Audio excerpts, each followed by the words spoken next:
listening to the Straight to Video podcast with Rob Lane. What is up? Hope you're all doing great, and thank you for checking out my podcast, Straight to Video. On this week's show, I get to add another name to the ever-growing list of cast members from the Nightmare on Elm Street movie series, which had a massive effect on my journey as a film and pop culture fan. Today's guest is Andras Jones, who played Rick in Part 4 of the horror movie franchise, and he's getting set to release his brand new album as a singer-songwriter called Recognize, De-Escalate and De-Code, which drops on April the 19th. Music has been a continual thread in Andras' career. Moving to Hollywood in the late 80s, both acting and music were at the forefront of his mind, and he would navigate both careers, each earning success, along with later ventures into podcasting and his hugely original Radio 8-Ball show, which we chat all about on today's episode. There's some really important topics discussed in this talk, along with a lot of fun stories, and Andras is without doubt one of the most interesting and thoughtful guests I've had on the podcast, so I think you're going to take a lot from this one.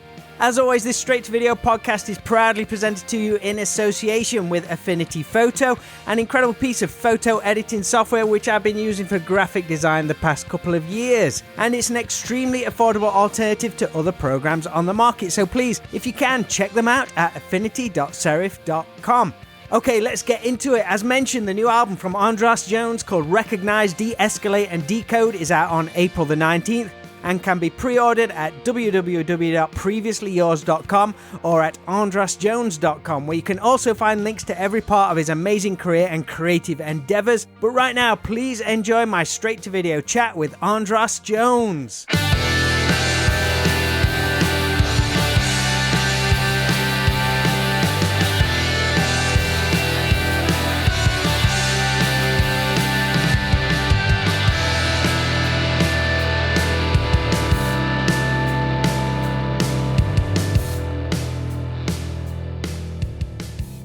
Okay, I'm back. Have they finished? Well, no, but they stopped for a little bit for me. How often is that? Is that every day? No, just on Tuesdays at 11, exactly when we booked it. I always forget that that's when they do it. It's all good, mate. It's all good. So where are you right now? Are you back out in Los Angeles or in Washington? Do you split your time between places? Yeah, between Olympia, Washington, and Los Angeles, California. Mostly in Los Angeles these days, but I am still a Washington resident and glad to be so. Is that where you was born? No, I was born in Santa Cruz, but my family moved there when I was like 2 years old. Did you study out in Boston, like on the East Coast? I went to high school there. For 3 years of my high school was in a pretty artsy high school called the Cambridge School of Weston, where we got to, write and put on our own plays. It was a very exciting, creative environment. Because, I mean, your career is pretty tough to sum up or pigeonhole into one specific thing. You're just an all-out creative person. And I know listeners to this show, they'll enjoy hearing about the different parts of your career. I mean, was you always like that growing up, finding excitement and interest in all different fields? Yeah, but isn't that just what being a kid is like? You play all the sports and you do you study everything in school, and you can't be like, you know what, I'm only going to focus on history here in third grade. So yeah, I think that it's later on that you the world tries to, silo you into one thing. And I think less so now. When I came to Hollywood in the late 80s, it was very much a thing. Are you an actor or are you a musician? But then now everyone's got a website and they're like, I'm an actor and I'm a musician. I'm a podcaster. I'm an animator. I'm a photographer. You was ahead of the curve with that then. Sadly, have almost always been. Yeah. Because film and music, they've followed you pretty consistently. Film certainly largely for the first part of your career, but music, that's always been there on your journey. Oh, yeah. What's some the earliest music that really had an impact on you? Do you recall when and where you first heard it? Well, I feel like there's two tiers of this. There's the record collection you're born into, and then there's the record collection of your own choosing. Right. And they affect each other. Sometimes your collection of your own choosing is a rebellion against what you were born into, and sometimes it's an extension of what you were born into. For me, it's more the latter. I was born into a house that had Beatles and Simon and Garfunkel and Dionne Warwick and one Stones record, Between the Buttons, certain show tune albums like Guys and Dolls, West Side Story, and a lot of Gilbert and Sullivan. And my earliest memories of playing music that I wanted to hear would be scratching up my parents' Beatles records, particularly Rubber Soul. You gravitated to that really early on, like that was cool to you. Yeah. A little bit embarrassing that the song that I first gravitated to is probably the most evil of all the Beatles songs. John Lennon's Run for Your Life is a pretty ugly sentiment, but I just love, that's the end. Little girl, bam, bam, bam. I could just hear that end thing over and over and over and over and over and over again. It's weird how certain things jump out at you. And then as far as building my own record collection, there were fits and starts along the way. K-Tel Records and Saturday Night Fever and whatnot. But really the big transformation was when Walkman first came out. The Walkman, the portable cassette player. I got one and someone had given me a cassette of Who's Next by The Who. That was the first thing I ever listened to on a Walkman. The experience of that and riding my bike, being able to take music with me outside of the house and be able to listen to it at a personal volume, that changed everything. That was a truly like a total transformational or transformative moment for me. And that's when the music totally felt like mine. And it wasn't long before that I was getting myself a guitar and learning how to play the songs. Learning how to play Behind Blue Eyes was the first song I learned to play on guitar. How old was you at the time when you got that Who cassette? That would have been right before my freshman year in high school, the summer after 8th grade. Everyone has their like generation of music that I'm sure whatever age you are, you'll say, oh, it was the best ever. But yourself, I mean, you're just a couple of years older than me, but growing up during the 70s, then you had the 80s and then another musical surge at the beginning of the 90s. There's just so much music to draw influence from. I don't think we'll ever see, I'm sure this stuff these days it's going to have effects on people, but that time period is insane for the amount of stuff which had such a huge influence to this day. It's crazy. Well, and it was a time when we weren't all listening to the same stuff, but in a way we were. I mean, in like the pop charts from 1978, 79, 80 are just so wildly diverse, where you'll have like rock bands and soul bands, like you'll have Earth, Wind and Fire and the Statler Brothers and Kiss all on the same chart. And so even though the music wasn't nearly as diverse as it is now, but there was some sense of what everyone was listening to sort of crossed a lot of boundaries. And it allowed people to have a lot of, like, you could make jokes and make references that everyone would get. And now it's a different thing. But now there's the excitement of you find something that you're into and nobody else in your world knows it. But online you can find a community of 10,000 other people. And when that band comes to town that is not famous and really nobody's ever heard of, but you go there and there's thousands of other people who are into that. And that must be a really exciting experience as well. That is really cool. You see that a lot. I mean, I really like a lot of the synthwave stuff that's happening now, but that's all streaming. There's a band from the US called The Midnight. They're like one of the premier synthwave bands. If you ask the general person in the street, they would have no idea what you're talking about, but they came to the UK, did about half a dozen sold out shows, like big places. It's crazy how it works. It's a whole different platform these days. Hoping some of that midnight magic rubs off on me and my record. Absolutely. That's the story I want to be able to be telling. Basically unknown, but filling houses where you go. That's a good experience. Totally. You've been recording and releasing music since the late 80s in various guises. You've got extensive back catalogue and a brand new album out on April 19th, recognized De-Escalate and De-Code, which I believe, has it been like almost like 10 years in the making? Yeah.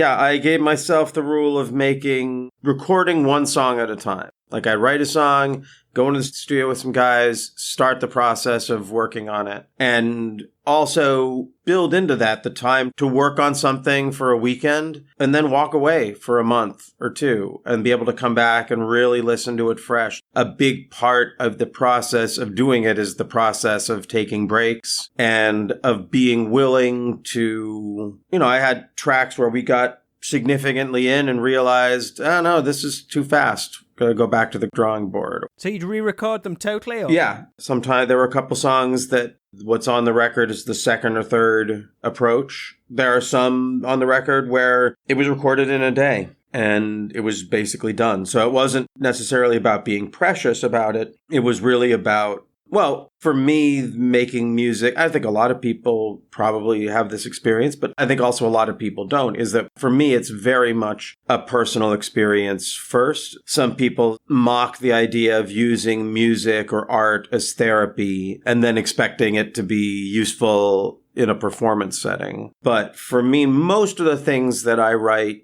begin as some sort of response to something in my life that I find somewhat irreconcilable. And the only way to make sense of it is through creating a song that creates a world in which it does make sense. And then that has tremendous value for me personally in the process. And I've worked with producers who are sort of like, okay, we want to get in, get out. And I'm like, no, but for me, a big part of being in the studio is taking the time. For me, I produced this record myself, so I got to spend a lot of time just in my own home studio. Sometimes I just have to listen to something a lot of times before I really find what is or isn't working in it. And for most engineers, they're trying to save you money. Producers are trying to save you money, and they're trying to save themselves. They don't want to listen to that one vocal line 20 times before you sing it again, but I do. And in part, that's a creative thing. And I think also in part, that's a personal, self-healing kind of practice. But also it's in the goal of for me, the healing is when that harmony really hits and the balance is just right, then the magic is good. And that's good for the listener too. But that leads to a very long process because I didn't give myself a deadline. It was I'm going to work on it until it pleases me. You're constantly performing. Like I say, a lot of these songs, they've been around for quite a while. Yeah. Once you get them in the studio, does the structure change? Once you hear the different layers of the instruments and stuff like that, oh, it takes me in this direction now. I wasn't intending to go down that route, but this is a whole new avenue for the song. Always. The ones where it's acoustic, it's not. But as soon as you add a rhythm section to a song that you've been playing at home, it just transforms it. And it used to be a frustrating thing for me. I had a band and the songs would always get maximized. And I think that's because I didn't know how to be a band leader or a producer at that time and to tactfully say, I love what you're doing here, but on this, could you just hold down a steady beat instead of getting your Keith Moon jollies or Neil Peart jollies out all over my plaintive little song. But now that I'm a more mature musician, I've been doing this for a long time, I know better how to have those conversations. And that worked really, really, really fruitfully on this record, where the first single, that song is a song called Get Out of My Head that I had originally written that it was sort of this shuffle. It felt a little bit more like a Paul Simon kind of song, pretty gentle. And the rhythm section just kicked it into this, Elvis Costello and the Attractions kind of soul review, Get Happy era thing. And it was great. Although I did insist that we recorded the other version. And who knows, maybe at some point I'll release that because I do think it was nice. But it was so obvious that the more driving track was the better one. But then I've had other situations where I felt like the rhythm section got a little out of control and we just had to toss that song. Or the opening track is a song called Action, and I had planned a much bigger ending for it. And I just kept being like, no, we're going to cut 4 bars. Nope, cut another 4 bars. Hold back.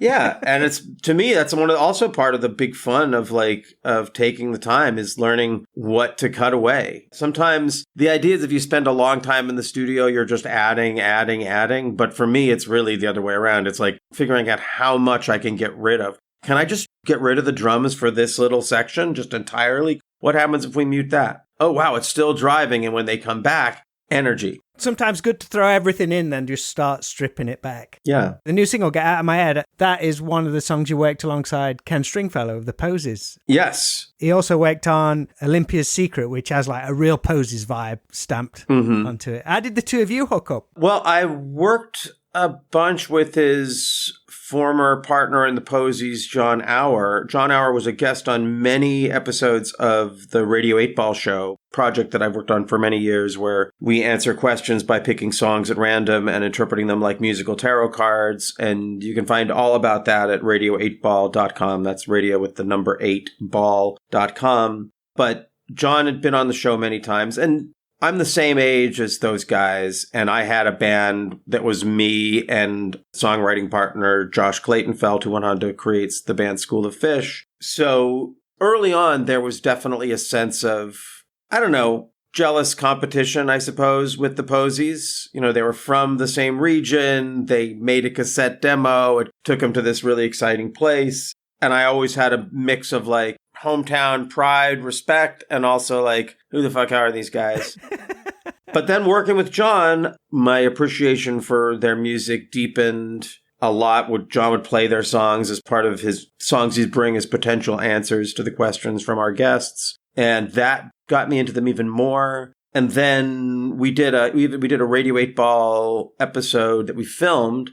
The music was performed by a tribute band to the Posies. So it was a local, all these like great musicians from Olympia who were big Posies fans. John Merrithew from a band called C Average from Kill Rock Stars that you might be aware of. And other folks, guys who played on my record, Skylar Blake and Scott Taylor from a band called The Hard Way. And that's when I really started to like clock the difference between Ken and John as songwriters. And even though I was really friends with John, I started to gain a strong affinity for Ken's writing. As I've learned now, he also was very influenced by Pete Townsend as a young man. And so I think maybe that's what I was cluing into. And then like a year and a half or so ago, we're friends on Facebook, but we'd never met. It was his birthday, and he posted something saying, thanks for the birthday wishes, and I hadn't written anything, and I wrote him a private message saying, hey, you don't know me, but I've worked a lot with John, and I know things have been kind of rough for you guys, but I really hope the band can get back together, and I just, I love your music, and I didn't really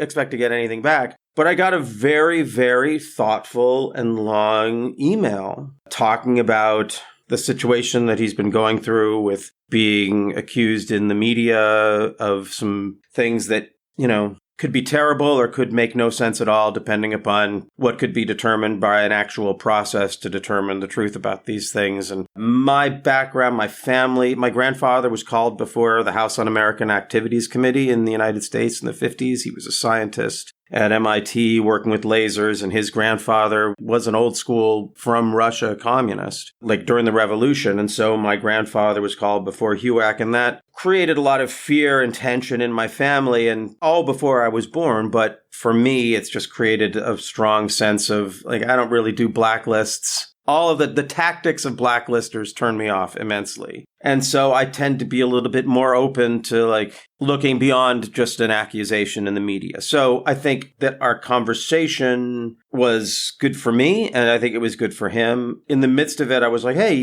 I've been listening to your music for 20 years. I kind of have you at a disadvantage. You want to check out my stuff? And I sent him my website, and he wrote back and was like, hey, this sounds great. You want to work together? I have a studio. His rates were extremely reasonable. And I was like, this is great. Yeah, I'd love to work with you. I told a couple of the people that had played on a bunch of the tracks that I was considering this, and they immediately quit the project and asked to have their names removed. They are now listed as Rhythm Section Unknown. These are people I really respect, and they have very different, these are some pretty major session people, and their lives and their reputations are in a different place. And so I don't fault them at all, but I also feel like it's an important thing to talk about, because these are the kind of things that happen in a time of blacklisting, where people feel the need to protect themselves and their reputations, that really affect relationships in a way that erodes the sort of the social fabric of communities. Luckily, that's not happening here, because I'm just that cool, and I get it. I mean, I understand if you've studied the blacklist, you know that a lot of the people that we respect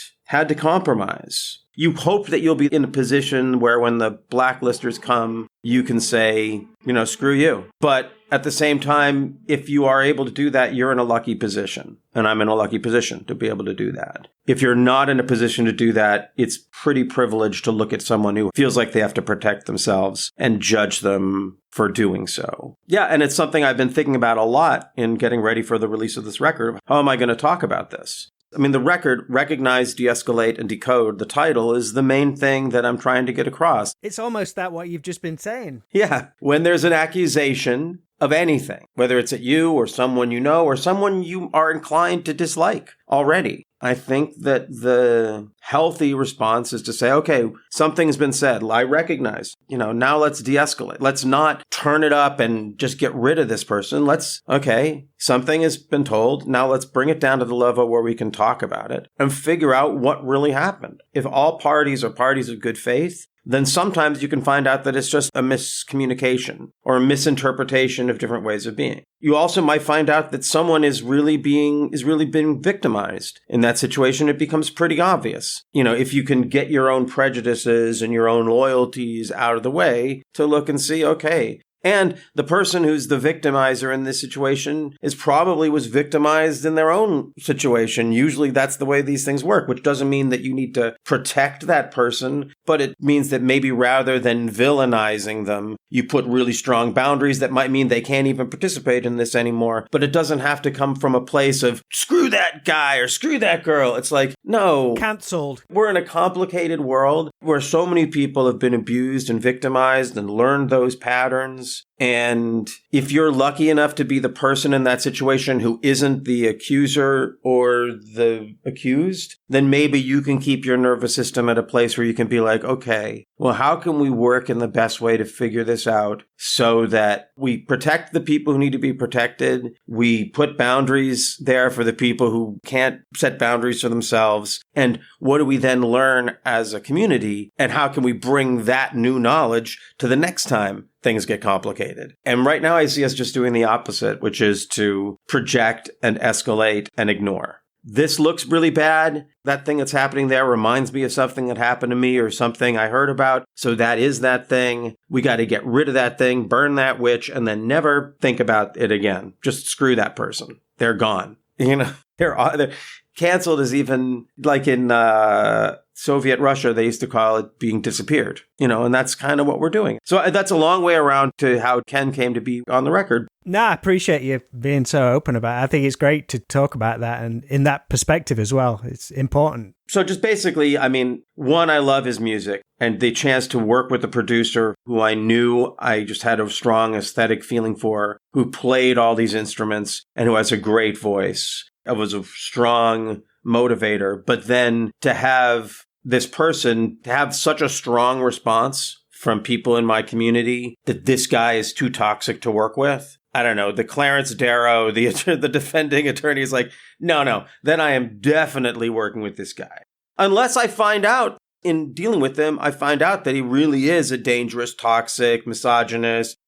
I grew up in Olympia, Washington, a pretty feminist household. My antenna's pretty strong for that kind of guy. Not perfect, not infallible by any means. But my point is, if someone is just sort of media accused, and when I talk to him, he's on a journey of rigorous self-criticism and self-healing. And so he is media accused. He's super talented. He wants to work with me. And in all my conversations with him, he's been just a person of a lot of integrity. And he's anxious for there to be a real process. He's not attacking his accusers, and he's not running from the chance to defend himself against these accusations. Which, again, to me, these are marks of not innocence, but someone worthy of their, quote, day in court, whether or not it's a day in court. But more than that, I'm Peter Brady now. When I got into the studio with him, he just made the music sound great and get out of my head. That was the first one we worked on. I played the rhythm guitar and there was the rhythm section on it and my lead vocal. But everything else other than my harmonies that I laid onto it, which I did in the studio with him there, sort of coaching me through, he did everything. And it felt to me, I don't know if you're a fan of John Bryan, great producer, songwriter. He did the music for films like I Heart Huckabees and Magnolia. but he also produced Fiona Apple and Rufus Wainwright and was a member of the band The Greys and does his own stuff. Anyway, he is sort of just a Magic Man producer who used to do these shows in LA at Largo where he'd just be on stage and someone would shout a title and he'd build a track right there, go over and play drums and then play a bass part.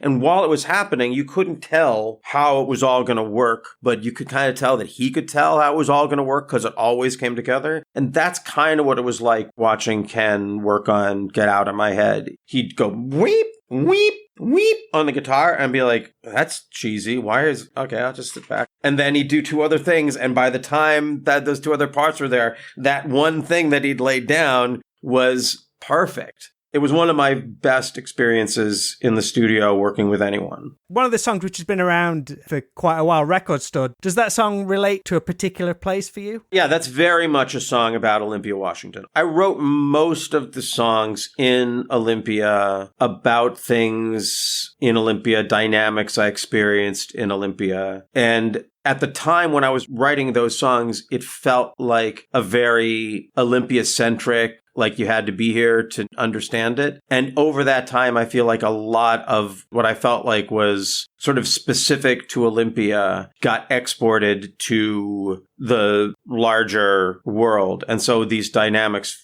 feel more universal than they did when I wrote them. I think a lot of people will be able to relate to that song. There's a record store in Olympia called Funk Fuzz. And my buddy Scott Taylor, who plays bass and keyboards and some percussion on Record Store and Own Your Lips, he was working there and he loves talking about music. Whatever spectrum he's on, I am on that same spectrum. I could just talk about records forever. So I'd come in and we just talk forever and he'd put things on and we play and I loved it. And I got so inspired. This is also right around when Tom Petty had died. There's something about this song that feels very much like Tom Petty's spirit. I wanted the track to sound like a 70s Heartbreakers track. And The Last DJ is one of my favorite Tom Petty and Heartbreakers records. And I had a radio show in Olympia. That show did get canceled for reasons that have to do with a lot of the themes I explore in the record. I wish at the time they had recognized, de-escalated and decoded the situation instead of the opposite. And all of this was just going around in my head. And I came up with this song and it just came out of me and it felt really great.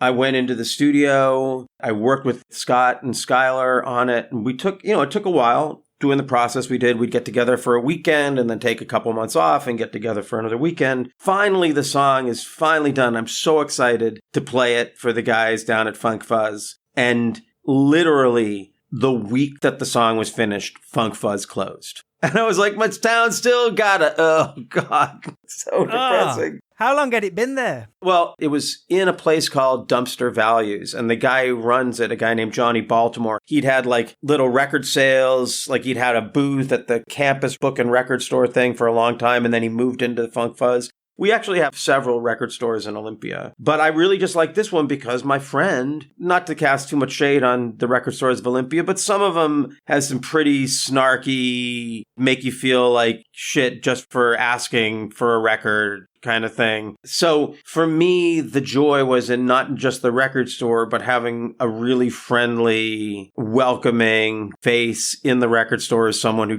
you could just talk about records for an hour and just a great way to spend the afternoon. Will there be a video for that song? We did. Went back to Olympia this last spring to shoot a video for it with Misha Livingstone, who shot the video for Absolutely Sense of Humor and has a great one coming out for Olympia's Secret. And we shot it at a place called Lantern Records. But since shooting it, Funk Fuzz has reopened. And when the record comes out on April 19th, I'm going to be playing Record Store Day at Funk Fuzz Records, the record store that I wrote about. It's now it's moved across the street to a different place, but it survives. And so not only does my town still have a record store, my town still has that record store. And they just need to hire Scott Taylor back to talk about records there. Oh, that's brilliant. It's full circle. It's back. Yes. Just in time. Just in time. Yeah. When you originally came out to Los Angeles in the late 80s, was it to pursue music or film, or did you just want to be planted in an industry where you could be creative? Did you have like a game plan or anything? I just graduated high school, and the game plan was to take a year off and then go to college. My father was a college professor, and he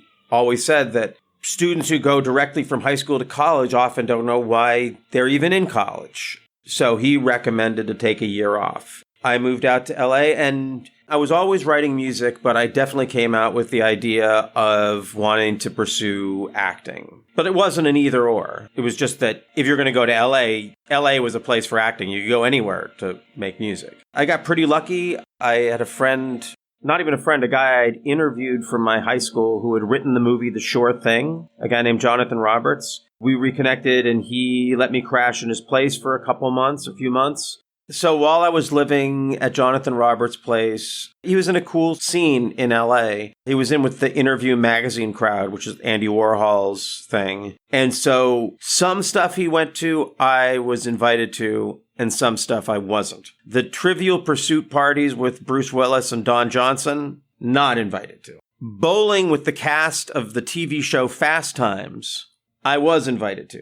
And among that cast were some, Courtney Thorne-Smith, who would later end up on Melrose Place very successfully. And Patrick Dempsey was part of that crew. Dean Cameron was part of that crew. And an actor named Wally Ward, who now goes by Wallace Langham. He was on The Larry Sanders Show. More recently, he was on the last season of Perry Mason. He's a great character actor. And I ended up going to his wedding and meeting his manager at that, and she recognized that I was 18, could play 15, was reasonably well spoken, and there were no parents around at all to, to supervise me. And so she started sending me out on auditions. I started getting work. And then that inspired my buddy Josh Clayton-Felt to move out, actually to drop out of Brown and come out to LA to put together a band with me called The Boon. And then that's when it came to people saying that you had to choose. And at the time, I chose music.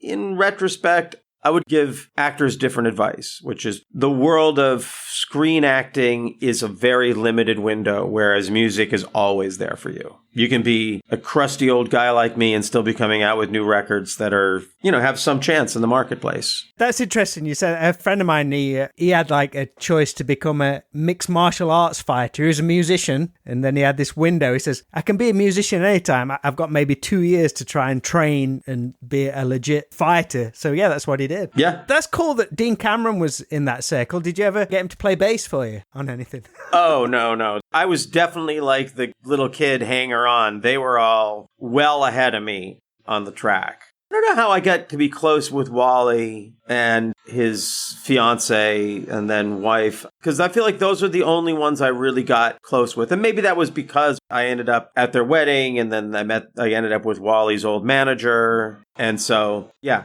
man, I had a crush on Courtney Thorne-Smith. It was a fun crew, and it's been fun watching some of them go on to very, very huge careers and be able to be like, oh, yeah, I remember. How long was you out in Hollywood before you got the role in the Y&T video for Contagious? That was the first one. Not long. I mean, I would say I moved out in September of 86. I probably got that in the spring of 87. That's like prime late 80s hard rock music video stuff. It's awesome. Yeah, that and Sorority Babes and the Slime Ball Bolorama and one other thing sort of all happened at once, and that was right when I'd got my acceptance to go to NYU. And I was like, I could go to NYU and study film, or I could keep the ride going. And I chose to stay and act in Sorority Babes and the Slime Ball Bolorama, and the rest is history. That Y&T video, did you get to see a lot of that music scene when you was doing music out there, or was you kind of running in a separate scene? Me and my crew were part of the thing that came up sort of in response to that. The LA coffee house scene, and the Wallflowers, and the Freewheelers, and the Imposters, and me and Dan Byrne, and a lot of that stuff. Eleni Mandel, Cindy Lee Berryhill, a totally different scene and crew. And it was very much in response to the hair and the guitars and the tattoos and the leather pants. What kind of clubs was you playing then? Was it like coffee bars and smaller places? Yeah. With the Boon, we mostly played at a place called Madam Wong's West, which was a pretty well-known place. I would play at places like Highland Grounds and the Iguana Cafe in North Hollywood. The Highland Grounds was sort of more of the Hollywood scene. This guy, Steve Isaacs, who would go on to be a MTV VJ, had a night there, and he was a big fan of me and my band. And then the Iguana Cafe was more like the X, John Doe, Dave Alvin, kind of more artsy scene, and Viggo Mortensen turned me on to that when we acted in a film together. He was married to Exene Cervenka, the lead singer from X. And then also places like the Coconut Teaser and the 8121 Club, and I'm trying to think of other places we played in LA. That's some good names to drop. I obviously became aware of you with the role in Rick in A Nightmare on Elm Street 4, a film which has followed you ever since. A huge hit in the summer of 1988, but its legacy in the horror community has just grown and grown. I think a lot of it to do with a combination of so many things, not just a great fun horror movie. I've heard you describe it as sneakily soulful, something that you kind of came to realize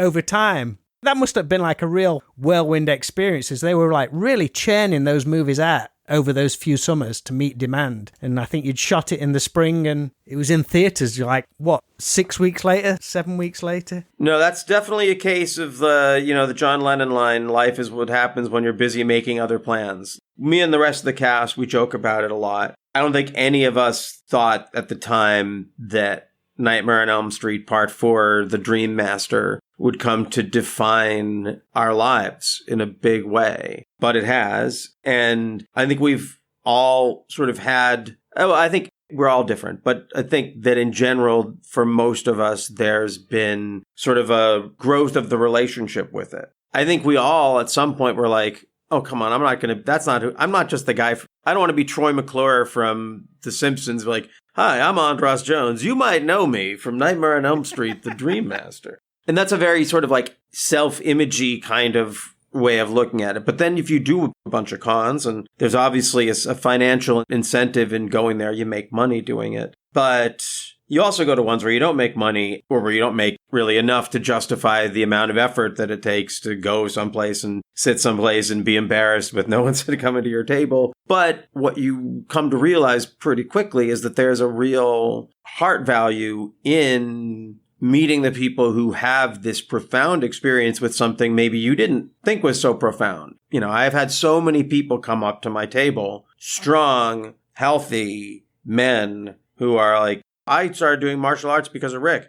And now I'm like, and you could tell they're like, their lives are good. First of all, I have to disappoint them and be like, yeah, I never really did martial arts. And speaking of your friend, I've often thought if I was smart, I would have just started a line of dojos, Rick's Dojos in 1989. I'd be set now. But no, I followed my heart instead of the crass commercialism. But there is that, you get that impact of like, okay, well, this character, not me, this character of Rick had a profound effect on a lot of different people. That's the power of a popular film and all of that. And so that becomes the experience of it has deepened. And then there's just the family aspect of this cast of people who we were all thrown together when we were very young. And now most of us have more family reunions with each other than we have with our real families. And they're more fun because when we get together, everyone's treating us like we're movie stars and throwing money at us, which is not the experience of a family reunion. Yeah, so it has become a really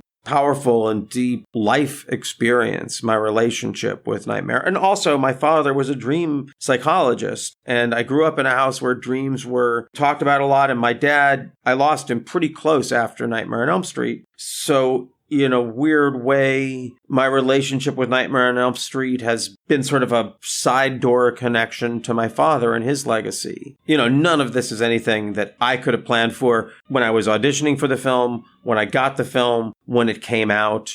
It all seemed like it didn't really matter that much at the time. But now, yeah, as you say, it defines me. You're like incredibly busy in the podcast and radio world. You had the Radio 8 Ball show, which you said a really cool concept of like answering questions with random songs as if they were tarot cards. Was the format of that show continually evolving from the initial idea, or did you have the theme locked in from the beginning? Oh, no, it definitely chose to come to life. I had to just sort of allow it. So it started out, I was doing a radio show on Chaos and Olympia with a friend. The idea was you were going to play bootleg records on shuffle. And the show was called The Pirate Shuffle. Pirate recordings played on shuffle. I was really into the shuffle function on CD players. I liked randomizing things. I didn't know I was a synchronicity nut at the time. I just thought there was a fun game to play. Very quickly, it became clear that like we'd be talking about something and then the song we play randomly would directly reference what we were talking about. We're like, oh, this is kind of cool. Well, what happens if we ask it a question? So we tried that out and that was fun.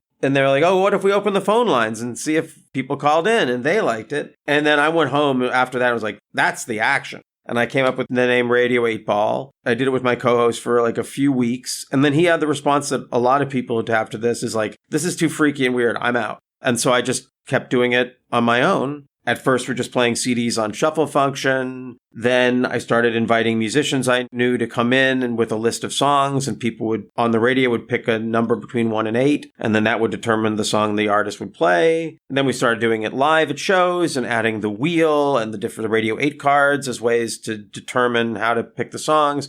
And it just sort of grew and grew and grew. And I think it's sort of the pinnacle of its existence is the Radio 8 Ball app, which unfortunately people who have Androids like me can't use, but it's available for iPhone users. And it's a free app that you can get. It's Radio 8 Ball, all one word with the number 8 in the iTunes App Store. And it's filled with every song recorded in the history of the show. So over 2,000 songs, including a bunch of my own. And users can ask it a question and shake it and get a randomly chosen song as their answer, which then they can share through email and social media with their friends. And first of all, everyone asks, like, how do you make money off of this? We don't. And second of all, how are you collecting our information? We don't.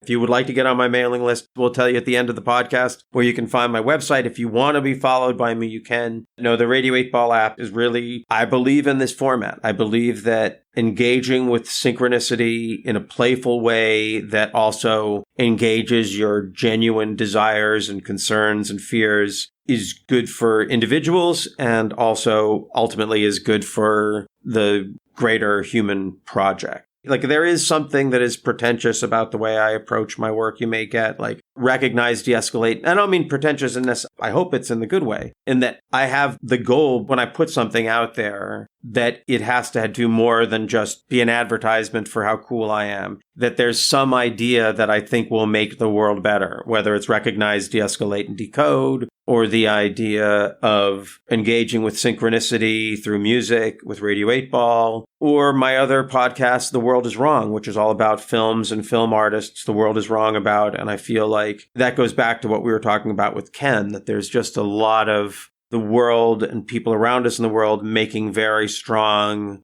judgments about things.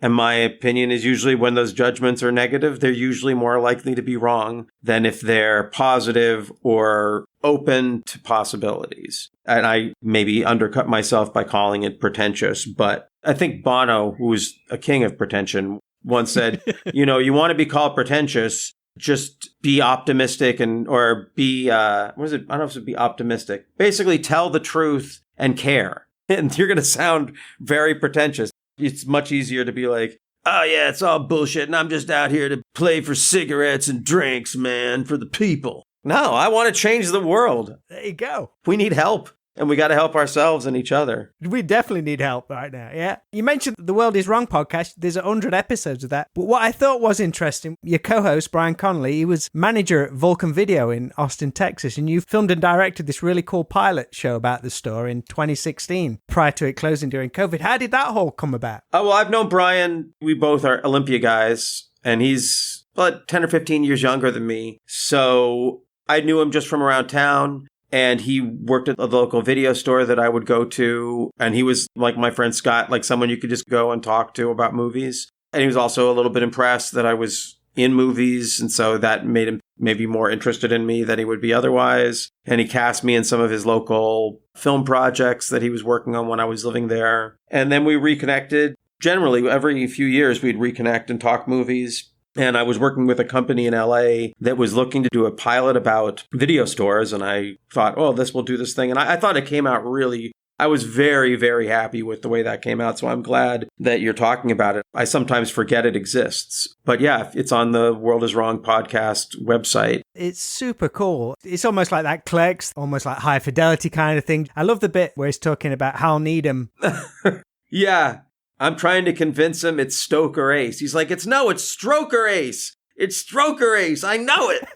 It's brilliant. Was the video store something that held memories for you? Oh, yeah, of course. I mean, that was the access to everything. I mean, it's funny, you're talking about growing up in the 70s. Like, I grew up in the 70s, but most of my conscious taking in of culture started in the 80s, and I spent most of the 80s rejecting the stuff that was happening in the 80s to explore everything that had happened up till then. So for me, the 80s was the things that I got into in the 80s. The films I got into were Rebel Without a Cause, The Graduate, The Maltese Falcon, The Big Sleep, and musically it was Who's Next, and it was The Kinks. It was Paul Simon and James Taylor and all the eras of Fleetwood Mac, particularly the early era of Fleetwood Mac. So yeah, the video store was the place where you could just give yourself a film course. Come home with a stack of 10. Like, okay, how many Orson Welles films can I watch this weekend? This is my weekend set. Yeah. Now I would say,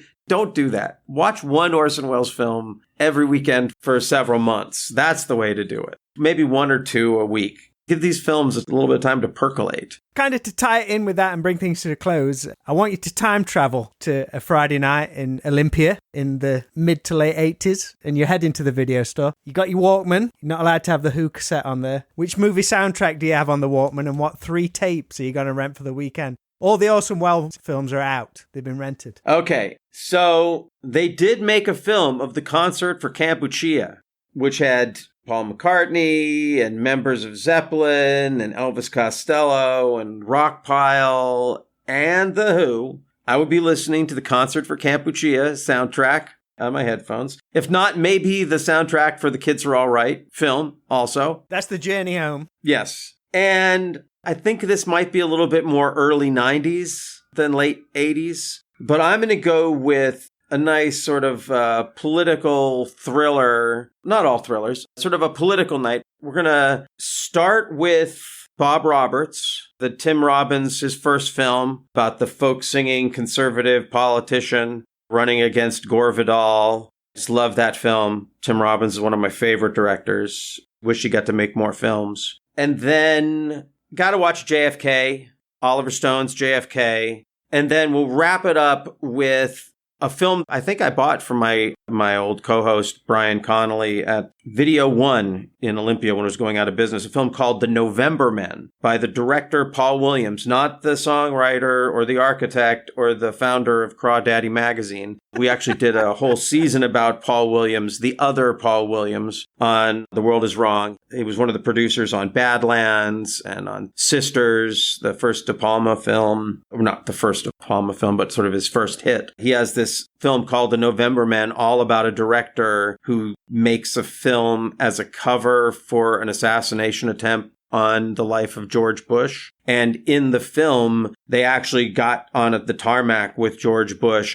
So it plays a really wild game of making you wonder, is this film actually what it's pretending to be? So, yeah. So Bob Roberts, JFK, and then The November Men by Paul Williams. I love it. Always gives me lists, like films to add to the list every time. Andras, thank you for chatting with me. I really enjoyed that. That was very cool. I wish you all the best with the new record, man. Thank you. Well, people can pre-order it at my website, previouslyyours.com. The record is called Recognize, De-Escalate De-Code. AndrasJones.com will get you to that site, but it is called Previously Yours. There's links to everything out there. Yeah. And if you'd like to follow my stuff, please sign up for the blog and you'll hear all about the different things that I do. All right, man. Keep in touch and I'll catch you later. Thank you. Have a great evening.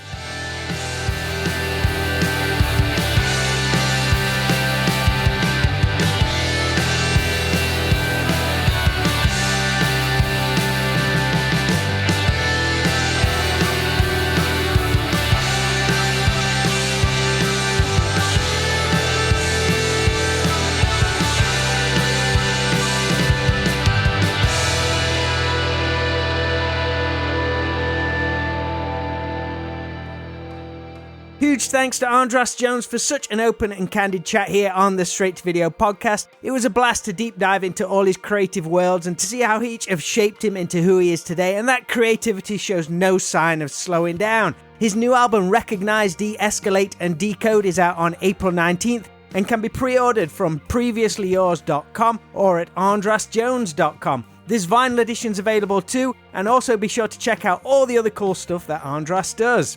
There's also just a couple of weeks before I drop some new straight-to-video music into the world. Been a long time coming, but I think you're going to enjoy this one, so please keep posted to all the straight-to-video socials. And if you can, keep an eye on all things over at our 80s video shop in Alverton, Derbyshire. If you've not yet visited, then check out what you're missing at 80s Video Shop on all social media, or just head on over to www.80svideoshop.co.uk. So that's all for this episode, but as always, I'm going to be back next Friday. So until then, always be kind, please rewind and unwind, and I'll speak to you all real soon.